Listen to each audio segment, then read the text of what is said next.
Amazon's mobile shopping app is now featuring products from other sites. Amazon is testing a new feature that enables users of the Amazon shopping app to find select products from other sites and go there to purchase them. Currently in beta, the Shop Brand Sites Directly feature is live for some US customers and will be rolled out to more based on feedback, the company said on a Tuesday, February 11th press release.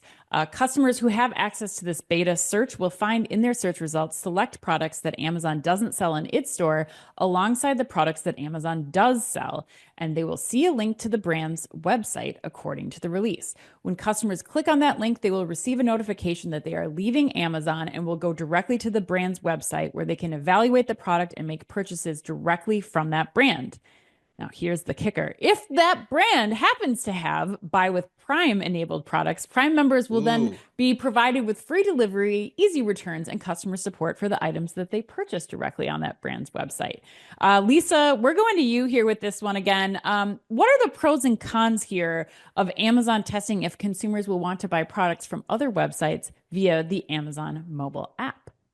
Yeah, look, we all know there's always an angle with Amazon, right? How they're going to drive more, right? So I think at the end, you kind of hit on it. Look, if it's Prime, Amazon's winning anyhow, right? Because they're doing the back end of that execution. They're collecting data, right? They're gaining a financial benefit.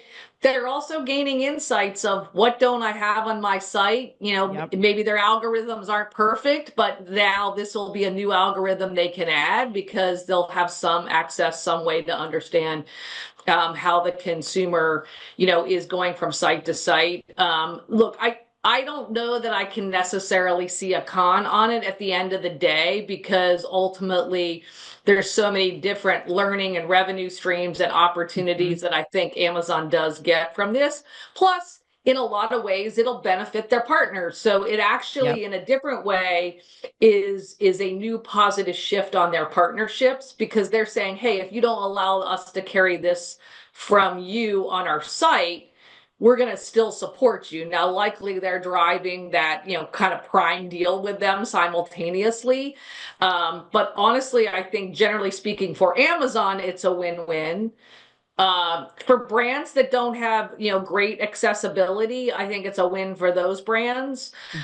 So I'm not really sure I see a big con here as it relates to Amazon and the consumer experience here, because basically the consumer wants fast. Amazon has trained them that way, and they're going to get it any way they want it now. Yeah, I mean, I think you did. I agree with everything that you said, Lisa. I think it's also the only thing that I would add in is that it's still a search game, and Amazon wants to be the first place that you go when you're looking for products. They're in competition now with, ChatGPT, with Google, with all these other search engines to get that traffic to be the place where you can find the product the fastest that you're looking for. And so I think that's the biggest component here is, it comes down to where can I go that I can confidently find those products. And then of course, Amazon's getting all of this information and setting up their sales teams to be like, you need to go talk to this person because people are looking for this on Amazon and they don't have Buy with Prime set up. David, where do you land on this?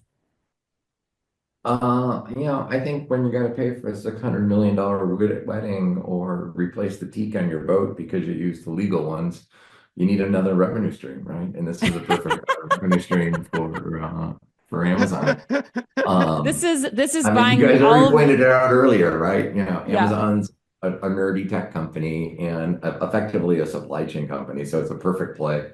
I mean, this is an AWS and supply chain play, right? And it's the natural extension of what they're already doing. All the brands already have branded stores on Amazon. So what's the difference now if it actually just goes back to their site and and Amazon does the fulfillment on it, which is most of the products will probably be Prime enabled anyways. So it's a perfect evolution of what they're already doing to make them a bunch more money. Right. Chris, how do you think about this? I don't have much to add. I think the point I bring in here is I think this is a little bit more of a defensive move than an offensive move as we've been discussing it. And I think it goes back to what you said, and I think it's because of the rise of Gen AI search. I think Amazon has no choice to go in this direction. That's my opinion, because otherwise they're going to give up the game to Google and any startup Gen AI search engine over time. But the thing that Amazon has in its back pocket that makes me think this could work, to the point that you guys are saying, is, and Ann, you said it too, Amazon knows how to get shoppers and convert them to buyers faster and better than anyone. So, as they're developing what the next generation of search commerce looks like, I think Amazon has a good footing in there. And the buy with Prime hook, as I think about that evolution, is also really interesting to me as well. So yeah, that's my take. I think universally we all are kind of agreeing this is probably. And I think that the buy with Prime hook is really interesting, because the things that most of the kind of the national brands struggle with more than anything else is the supply chain and the shipping side and dealing with returns. It's really what is killing them. And now they've effectively just outsourced it to Amazon. So I do think for a lot of the bigger brands, it's a win-win.